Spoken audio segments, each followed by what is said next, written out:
എൻ്റെ പേര് അനിൽ. കോട്ടയം വാഴൂർ കാന എന്ന ദേശത്തു നിന്ന് വരുന്നു. ഞങ്ങൾ ഓർത്തഡോക്സ് വിശ്വാസിയാണ്.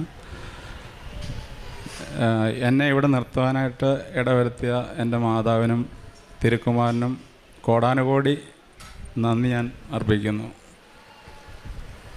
എനിക്കിപ്പം 54 വയസ്സോളമായി. ഞാൻ എപ്പോഴും ബഹുമാനപ്പെട്ട ജോസഫ് അച്ഛൻ്റെ ഈ സാക്ഷ്യം കേൾക്കാൻ കാരണം എൻ്റെ ഈ സഹോദരിയാണ് ഈ നിൽക്കുന്നത്. എന്നെ ഇവിടെ കൊണ്ടുവരാൻ ഏറ്റവും മെയിനായിട്ട് ഉള്ള കാരണം അവളാണ്. എനിക്ക് മാർച്ച് മാസം ഒരു ആക്സിഡൻ്റ് ഉണ്ടായി. ഞാൻ ഹെവി ട്രെയിലർ ഡ്രൈവറാണ്.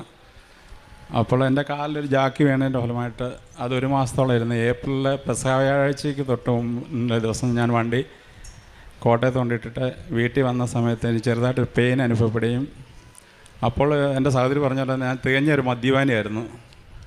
അത് ഒരുപാട് മദ്യപാനവും കാര്യങ്ങളുമായിട്ട് എൻ്റെ ലൈഫ് തന്നെ എൻ്റെ കൺട്രോളിലല്ലാത്തൊരു സമയത്താണ് എനിക്ക് ആക്സിഡൻ്റ് ഉണ്ടാകുന്നത് തന്നെ. അപ്പോൾ വ്യാഴാഴ്ച വീട്ടിൽ വന്ന ശേഷം എൻ്റെ കാലിന് വേദന അനുഭവപ്പെടുകയും, ഇവരുമായിട്ടൊന്ന് ഞാൻ വർഷങ്ങളോളം ഒരു 4 സഹോദരിമാരാണ് എനിക്കുള്ളത്. ഇതെൻ്റെ നേരെ മൂത്ത ആളാണ്. എൻ്റെ ഇളയ ഒരു സഹോദരിയുണ്ട്. ബാക്കി മൂത്ത 3 പേരാണ്. ഒന്ന് ഇവളും അവളുടെ മൂത്ത 2 പേരുണ്ട്. അങ്ങനെ 4 പെങ്ങന്മാരാണ് എനിക്കുള്ളത്.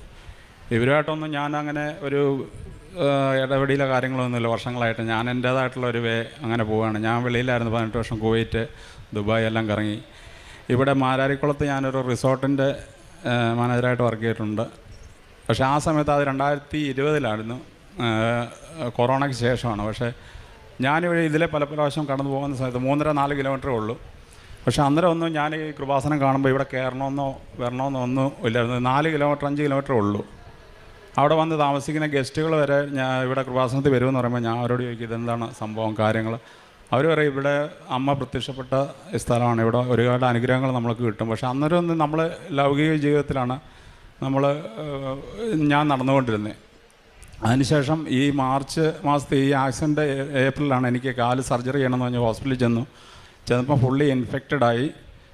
എനിക്ക് ക്രിയാറ്റിൻ കൂടി എൻ്റെ കിഡ്നിയെ ബാധിച്ചു.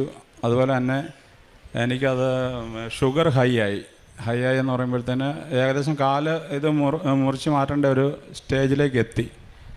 എന്നിട്ട് ഞാൻ ഹോസ്പിറ്റലിൽ ചെന്ന് ഡോക്ടറിനോട് പറഞ്ഞ് അല്ല ഇത് കട്ട് ചെയ്ത് കളയണം, അപ്പം നിങ്ങൾക്കിത് ഇൻഫെക്റ്റഡായി ഓൾറെഡി മുകളിലോട്ട് കയറിയിട്ടുണ്ടെന്ന് പറഞ്ഞു. അപ്പോൾ ഞാൻ പറഞ്ഞു ഡോക്ടർ അത് നമുക്കതൊന്ന് നോക്കാം, എനിക്ക് എന്തായാലും ചെയ്യാൻ പറ്റുവാണെങ്കിൽ ഡോക്ടർ ചെയ്യാൻ പറഞ്ഞു. പുള്ളി പറഞ്ഞു ഞാൻ മാക്സിമം ചെയ്യാമെന്ന് പറഞ്ഞു. ആ സമയത്ത് എന്നെ 2.5 മണിക്കൂറോളം കാഞ്ഞിരപ്പള്ളി ഹോസ്പിറ്റലിൽ ഗവൺമെൻറ് ഹോസ്പിറ്റലിൽ സർജറി ചെയ്തു. അതിനുശേഷം മെഡിക്കൽ കോളേജിലേക്ക് എന്നെ റെഫർ ചെയ്തു.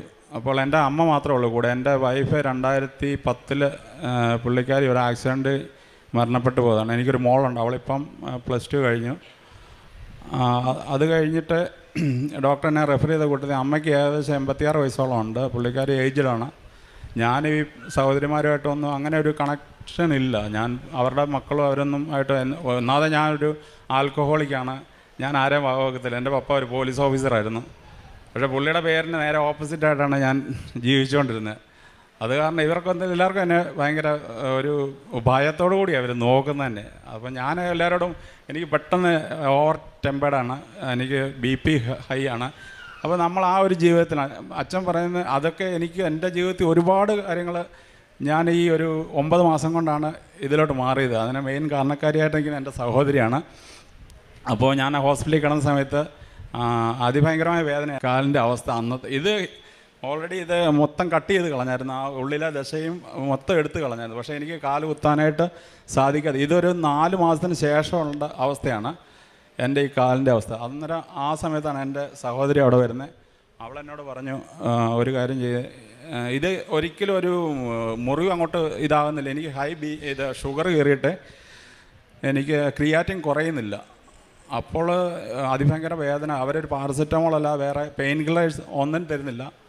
അപ്പോൾ എൻ്റെ സഹോദരി വന്നിട്ട് പറഞ്ഞ് ഒരു കാര്യം ഉപ്പുണ്ട്, കൃപാസനത്തിലെ വിശുദ്ധ ഉപ്പും തൈലമുണ്ട്, ഇത് പുരട്ടി അത് നോക്കാതെ ഒരുപാട് അത് നീ രക്ഷപ്പെടുമെന്ന് പറഞ്ഞു.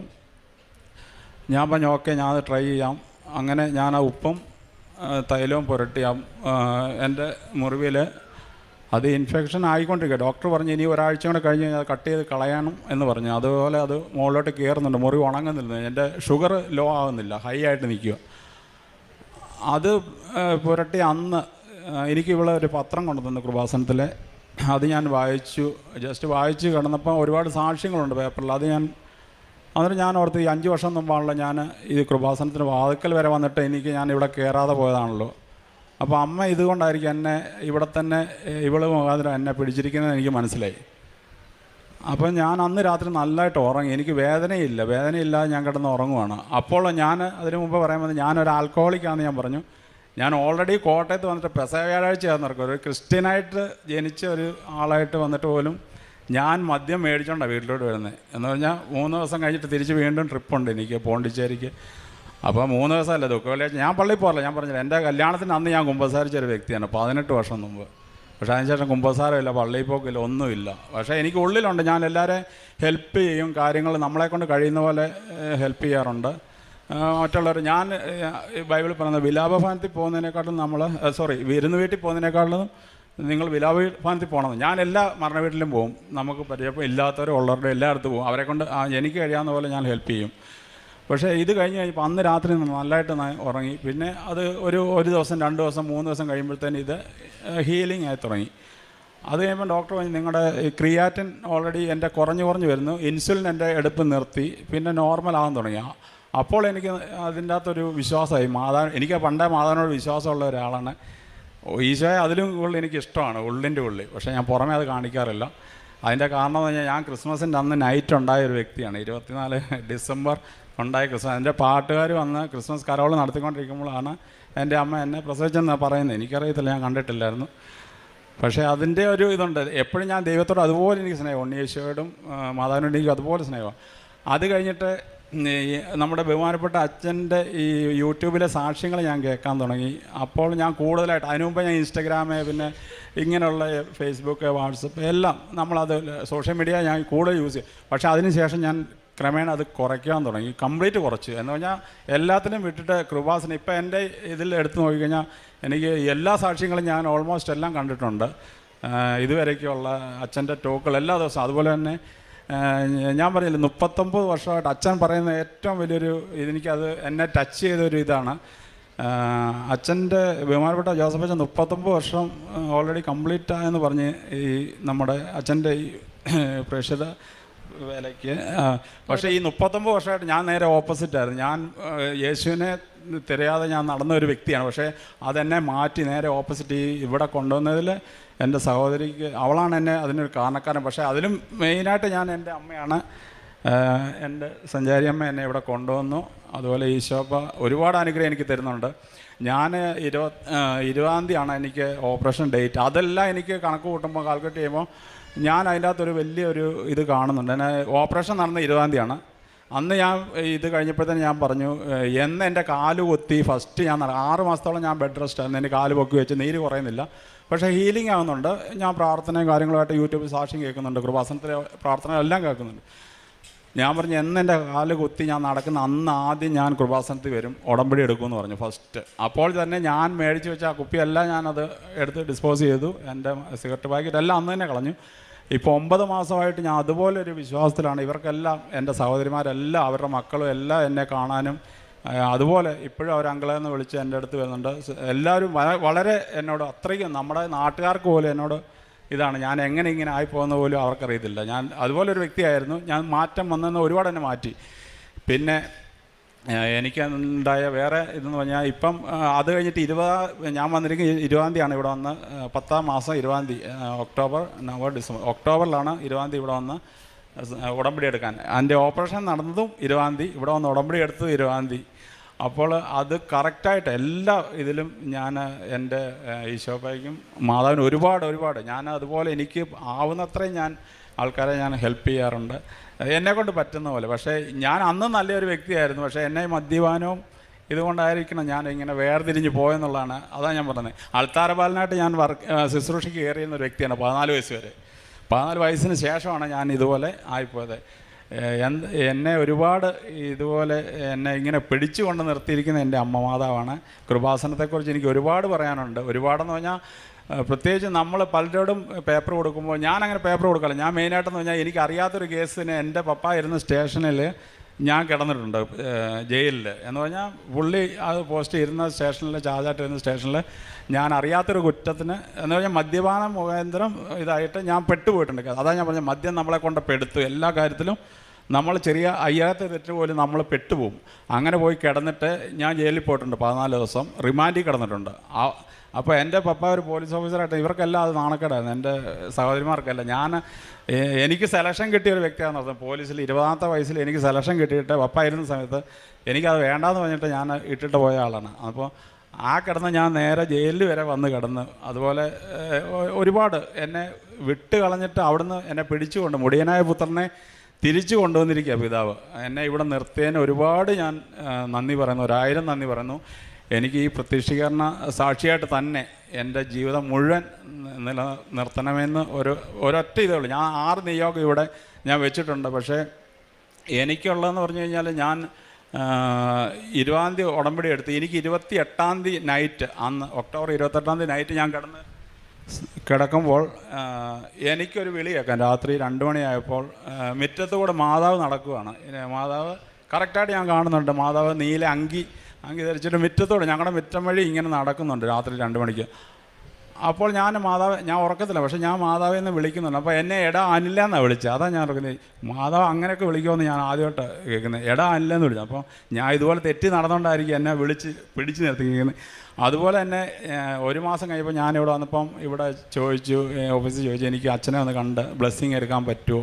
അപ്പോൾ പറഞ്ഞില്ല, 3 മാസം കഴിയണമെന്ന് പറഞ്ഞു, നിങ്ങളത് ഉടമ്പടി പൂർത്തിയാക്കണം. പക്ഷേ ഞാൻ കറക്റ്റായിട്ട് അതെല്ലാം കണ്ടിന്യൂ ചെയ്യുന്നുണ്ട്. അതിനുശേഷം ഞാൻ കഴിഞ്ഞ മാസമാണ് ഇവിടെ വന്നിട്ട് പോയത്. അതുപോലെ 7ാം തീയതി ഇവിടെ അമ്മ പ്രത്യക്ഷപ്പെട്ട ഇവിടെ ഞാൻ വന്നിട്ട് രാവിലെ 8 മണിക്ക് വന്ന ഞാൻ 1:30 ആയപ്പോഴാണ് ഇവിടെ കയറി അമ്മയുടെ അമ്മയുടെ ബ്ലെസ്സിങ് എനിക്ക് കിട്ടിയത്. എന്നിട്ട് പോലും എനിക്ക് ചൂട് സഹിക്കാനായിട്ടുള്ള എനിക്ക് എങ്ങനെയാണെന്നത്, അല്ലെങ്കിൽ ഞാൻ ഒരു 10 മിനിറ്റ് പോലും ഞാൻ വെയിലത്ത് നിൽക്കുന്ന ഒരു വ്യക്തിയല്ല. പക്ഷേ എനിക്കതെല്ലാം തന്ന് എന്നെ ഇവിടെ വരെ എത്തിച്ച് ഈ നിമിഷം വരെ എന്നെ ഇങ്ങനെ നിർത്തിയിട്ടുണ്ട് എൻ്റെ അമ്മ. എന്ത് പറഞ്ഞാലും എനിക്ക് തീർച്ചയായിട്ടും എനിക്ക് എൻ്റെ ഉള്ളിൽ നിന്നുള്ള കാര്യങ്ങളാണ്. അതുപോലെ എൻ്റെ കാലിപ്പോൾ നിങ്ങൾക്ക് കാണാൻ പറ്റും, ഇതുപോലെയാണ് ഹീലിംഗ് ആയിട്ടുണ്ട്, മൊത്തമായിട്ട് ഫുള്ള് ഹീലിംഗ് ആയി, കംപ്ലീറ്റ് ഇതായി എനിക്ക് നടക്കാൻ പറ്റുന്നുണ്ട്. അതെൻ്റെ അമ്മമാതാവ് തന്ന ഒരുപാട് അനുഗ്രഹമാണ്. ഇനിയും ഞാൻ അതുപോലെ തന്നെ എൻ്റെ അമ്മമാതാവിനും ഈ തിരുക്കുമാരനും ഒരുപാട് എന്നെക്കൊണ്ട് ആവുന്ന പോലെ ഞാൻ പ്രേക്ഷിത പ്രവർത്തനം ചെയ്യുന്നുണ്ട്. മറ്റുള്ളവരോട് ഞാൻ പറഞ്ഞു കൊടുക്കാറുണ്ട്, എൻ്റെ കാല് കാണിക്കാറുണ്ട്. ഒരുപാട് പേരെ ഞാൻ എൻ്റെ വഴിയായിട്ട് തന്നെ ഇവിടുത്തെ കൃപാസനത്തിൻ്റെ അമ്മയുടെ പ്രത്യക്ഷീകരണ സാക്ഷികളാക്കുവാൻ വേണ്ടി ഞാൻ ഒരുപാട് കാര്യങ്ങൾ മുന്നോട്ട് പോയിട്ടുണ്ട്. അവരെല്ലാം എൻ്റെ കൂടെ വരുന്നുണ്ട്, എൻ്റെ ഇത് കണ്ടിട്ട്, സാക്ഷ്യം കണ്ടിട്ട് തന്നെ. പിന്നെ ഞാൻ ഹോസ്പിറ്റലിൽ പോരാണ്ട് എൻ്റെ അമ്മ ഏജിലാണെന്ന് ഞാൻ പറഞ്ഞു. എൻ്റെ മോൾ എൻ്റെ കൂടെയുള്ള അവൾ വൈഫിൻ്റെ വീട്ടിലാണ്, അവരാണ്. പിന്നെ അമ്മയ്ക്ക് വയ്യ. പക്ഷേ അമ്മയ്ക്ക് ഇതുപോലെയാണ്. ഞങ്ങൾ ഓർത്തഡോക്സുകാരായതുകൊണ്ട് ഞങ്ങൾക്ക് ജപമാലയൊന്നുമില്ല. പക്ഷേ ഞാൻ ജപമാല ചൊല്ലാറുണ്ട്. എൻ്റെ പ്രാർത്ഥന കണ്ടിട്ട് അമ്മ ഇപ്പം വെളുപ്പാങ്കാലത്ത് തന്നെ എഴുന്നേൽക്കുക. എന്ന് പറഞ്ഞാൽ പുള്ളിക്കാരി ഓർക്കുക ഇവനിനി അങ്ങനെ ഇതിൽ നിന്ന് എങ്ങനെ ഇങ്ങനെ ആയിപ്പോകുന്ന പോലും അമ്മയ്ക്ക് ഭയങ്കര അത്ഭുതം. അമ്മയ്ക്ക് നടുവിന് വേദന വന്നിട്ട് അമ്മയുടെ ബാക്ക് ബോൺ ഇതായിട്ട് ഒരു വളഞ്ഞു പോയായിരുന്നു. ആ അവസരത്തിൽ ഞാൻ അമ്മയോട് പറഞ്ഞു, അമ്മേ ഞാൻ ഉപ്പിട്ട് പക്ഷേ ഞാൻ പ്രാർത്ഥിച്ചു കഴിഞ്ഞാൽ അത് എനിക്കറിയത്തില്ല, ഞാൻ ഉപ്പിട്ട് അല്ലെങ്കിൽ എന്ത് തൈലം പുരട്ടി പ്രാർത്ഥിച്ച് അത് ഭയങ്കരമായിട്ടൊരു വിടുതൽ കിട്ടും. പക്ഷേ അമ്മയ്ക്ക് ഞാൻ കൊടുത്തു കഴിഞ്ഞാൽ പിന്നെ എല്ലാ സ്കാനിങ്ങും കഴിഞ്ഞാണ്. പക്ഷേ അമ്മയ്ക്ക് ഇപ്പോൾ നല്ല രീതിയിൽ അമ്മ നടക്കാൻ പറ്റുന്നുണ്ട്. കഴിഞ്ഞ പ്രാവശ്യം ഞാൻ അമ്മയെ ഇവിടെ കൊണ്ടുവന്നായിരുന്നു. അമ്മയ്ക്ക് സാക്ഷി എടുത്തിട്ടില്ല, ഉടമ്പടി എടുത്തിട്ടില്ല. ഞാൻ പറഞ്ഞു എടുക്കണ്ട, ഏജിലായതുകൊണ്ട് പറ്റത്തില്ല. പക്ഷേ അമ്മയ്ക്ക് അതുപോലെ വിശ്വാസമാണ്. അതുപോലെ എല്ലാ കാര്യങ്ങൾക്കും. എനിക്ക് ഒരു 10 വർഷം മുമ്പ്, ഇപ്പോൾ എനിക്ക് 54 വയസ്സായെന്ന് ഞാൻ പറഞ്ഞു, ഒരു 44 വയസ്സായപ്പോൾ ഞാൻ മാൾട്ടയ്ക്ക് വേണ്ടി ട്രൈ ചെയ്തായിരുന്നു. അന്നേരം ഞാൻ ഇതായിരുന്നു, നമ്മുടെ കേറ്ററിംഗ് ഫീൽഡായിരുന്നു, ഹോട്ടൽ മാനേജ്മെൻ്റ് ആയിരുന്നു. അപ്പോൾ എനിക്ക് പോകാൻ വേണ്ടി ചാൻസ് വന്നപ്പോൾ അന്ന് എൻ്റെ റിജക്റ്റാണ്. എനിക്ക് ഏജ് ഇതായെന്ന് പറഞ്ഞാൽ 45. അവരങ്ങനെ പറഞ്ഞിട്ട് അത് കട്ട് 10 വർഷം മുമ്പാന്ന് ഓർത്തണം. പക്ഷേ അത് കഴിഞ്ഞ് ഞാൻ ഈ ഉടമ്പടി എടുത്തു കഴിയുമ്പോൾ ഞാൻ ഇവരോട് പറഞ്ഞില്ല. ഞാൻ പറഞ്ഞു എൻ്റെ 20ാം തീയതി ആണ് എൻ്റെ ഉടമ്പടി, ഇത് 90 ദിവസം പൂർത്തിയായിരുന്നു. പക്ഷേ ഞാൻ ഇവരോട് പറഞ്ഞില്ല. എനിക്ക് അതിൻ്റെ ഇടയ്ക്ക് ഞാനൊരു ഇതിലേക്ക് ട്രൈ ചെയ്തായിരുന്നു. പക്ഷേ അത് ഓൾമോസ്റ്റ് എനിക്ക് കിട്ടുമെന്നുള്ള 150% അത് എനിക്ക് കൺഫേമാണ്. എന്നിട്ട് പോലും ഞാൻ സാക്ഷ്യം പറയാമെന്ന് ഞാൻ പറഞ്ഞിട്ടുണ്ടായിരുന്നു.